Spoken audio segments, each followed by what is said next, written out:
Muncul kabar Manchester United dan Ole Gunnar Solskjaer sudah capai kata sepakat.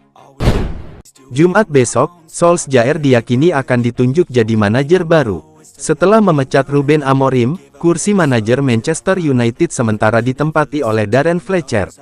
Ex-pemain MU itu sebelumnya melatih tim Akademi U18. Solskjaer sudah bilang, iya, untuk kembali ke Old Trafford. Solskjaer tidak permasalahkan soal bayaran gaji. Solskjaer dikabarkan akan dikontrak selama sampai musim 2025/26 selesai, kemudian perpanjangan kontrak akan diberikan andai hasil-hasilnya memuaskan. Selain Solskjaer, MU sempat dekati Michael Carrick juga. Untuk Darren Fletcher, diyakini nanti bakal tetap berada di tim utama. Fletcher akan menjadi stafnya Solskjaer. Saya sudah berbicara dengan para petinggi klub, fokus saya dari satu laga ke laga lainnya. Untuk laga kontra Brighton, Minggu 11/1 pada ajang Piala FA, saya masih akan mendampingi tim, jelas Fletcher.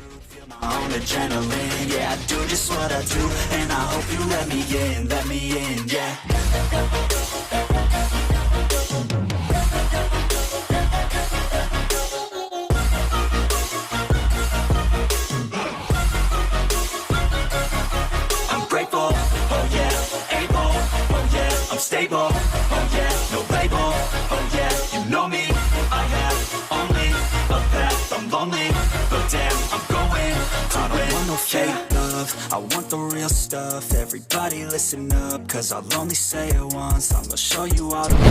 Marcus Rashford siap pulang ke Old Trafford. Kabar mengejutkan datang dari raksasa Premier League, Manchester United. Manajemen Setan Merah resmi memutus kontrak pelatih mereka, Ruben Amorim, pada Senin tanggal 5 Januari tahun 2026. Keputusan drastis ini diambil setelah hanya 14 bulan kepemimpinan pria asal Portugal tersebut di Old Trafford. Retaknya hubungan dengan manajemen serta perselisihan mengenai wewenang taktis menjadi pemicu utama di balik pemecatan yang menelan biaya fantastis tersebut. Pemecatan Ruben Amorim disebut-sebut menjadi titik balik bagi masa depan Marcus Rashford. Selama era Amorim, Rashford menjadi salah satu pemain yang paling terdampak hingga harus dibuang, dengan status pinjaman ke Aston Villa dan terakhir ke Barcelona. Dengan perginya sang pelatih, pintu bagi Rashford untuk kembali memperkuat lini serang Manchester United kini terbuka lebar. Owen Hargreaves, mantan gelandang Setan Merah, secara terbuka membela Rashford dan berharap sang pemain kembali menemukan sentuhannya di Manchester. Keputusan memecat Ruben Amorim bermula dari pertemuan di pusat latihan Carrington. Sehari sebelumnya, Amorim melontarkan ultimatum dalam konferensi pers bahwa dirinya datang sebagai manajer, bukan sekadar pelatih kepala. Sikap kerasnya yang meledak setelah disarankan mengubah taktik oleh Direktur Olahraga Jason Wilcox menjadi puncak kemarahan petinggi klub. Meski baru 3 bulan lalu Sir Jim Ratcliffe menyatakan dukungan penuh, performa tim yang stagnan di peringkat ke-6 Liga memaksa manajemen bertindak reaktif. Pasca lengsernya Ruben Amorim, bursa calon pelatih baru langsung memanas. Setidaknya ada 3 nama besar yang mencuat sebagai kandidat kuat pelatih kepala Manchester United.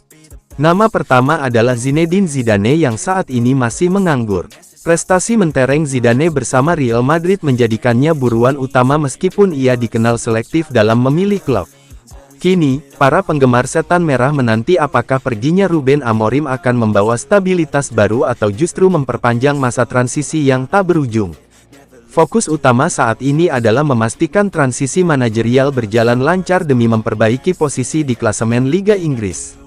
Being genuine, yeah, I'm sick of being screwed, feel my own adrenaline, yeah, I do just what I do, and I hope you let me in, yeah.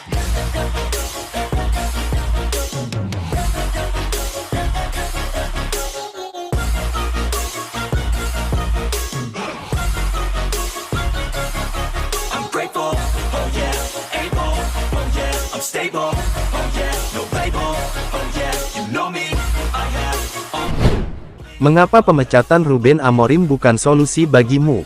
Pemecatan Ruben Amorim memperpanjang daftar kegagalan Manchester United pasca Sir Alex Ferguson.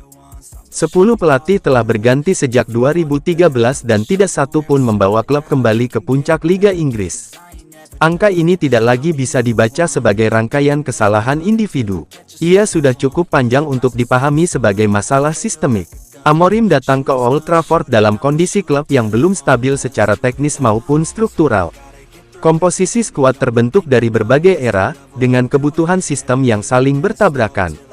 Sejak awal, Amorim menyampaikan bahwa Manchester United belum berada pada tahap untuk bersaing memperebutkan gelar Liga dalam waktu dekat. Target 2 hingga 3 tahun disampaikan sebagai garis realistis pembangunan, bukan sebagai penurunan ambisi. Secara performa di musim 2025/2026, United tidak berada dalam situasi krisis. Posisi di papan atas klasemen menunjukkan stabilitas relatif. Struktur permainan mulai terlihat lebih konsisten dibanding musim sebelumnya yang hancur dan berakhir di posisi 15. Beberapa pemain yang tidak sesuai dengan pendekatan Amorim secara bertahap disisihkan, dan intensitas latihan diarahkan pada satu sistem yang sama sejak awal musim, yang banyak orang mengkritik pedas terhadap keras kepalanya Amorim dengan formasi 3-4-3. Di setengah musim 2025/2026, proses dari sistem itu belum sepenuhnya matang, tetapi arahnya sudah lumayan jelas. Namun, kabar pemecatan Amorim terjadi tiba-tiba ketika fase tersebut sedang berjalan, bukan ketika tim terpuruk tanpa arah. Keputusan ini tidak bisa dilepaskan dari konteks internal klub. Sejak era keluarga Glazer, Manchester United beroperasi dengan logika yang berbeda dari klub-klub yang sedang membangun ulang secara serius. Prioritas komersial memiliki bobot besar dalam pengambilan keputusan. Stabilitas citra dan nilai bisnis seringkali lebih menentukan daripada kebutuhan teknis jangka menengah. Tak heran Louis van Gaal pernah menyebut Manchester United sebagai klub komersial, bukan klub sepak bola. Jose Mourinho pernah memberikan gambaran yang lebih tajam ketika menyebut musim 2017/2018, di mana dia membawamu menjadi runner-up di akhir musim, sebagai pencapaian terbesarnya dalam karir kepelatihan. Saat itu United finish di peringkat kedua Liga Inggris dengan selisih poin yang jauh dari Manchester City.